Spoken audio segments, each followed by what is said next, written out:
Right now, the Department of Corrections is in the process of being reviewed by a legislative oversight committee. The committee is looking at everything from the agency's operation to its recurring issues. Georgia Godfrey attended a meeting this week and found out more about some of the crimes taking place behind bars. The Department of Corrections provided data to the small subcommittee outlining some of the most common crimes inside the state's prisons, including more than 130 assaults so far this year.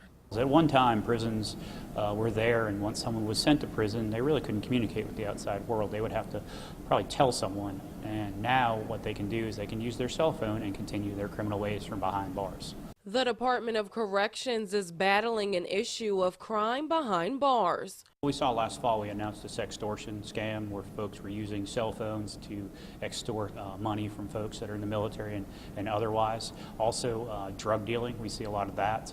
1,398 disciplinary offenses so far this year for drug use and possession, to be exact.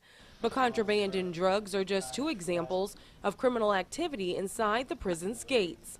Data presented to a legislative subcommittee Tuesday shows there have been more than 130 disciplinary offenses for inmate-on-inmate assaults, 1,500 for cell phone possession, and 500 for possession of a weapon. The numbers tell the story that criminal activity doesn't stop at the front gates of our prisons. But the agency has put measures in motion to prevent some of that criminal activity. And we came up with this list. 48 inmates were sent to a private prison in Mississippi. They recommended that that was a good tool to help kind of disrupt and control the prison population. Some of the people, maybe some of the leaders. The committee will continue to meet for the rest of the year with the goal of proposing legislation to improve the state's prisons. The subcommittee will meet again before the end of the month. This time they'll look at some of the programs and services offered to inmates.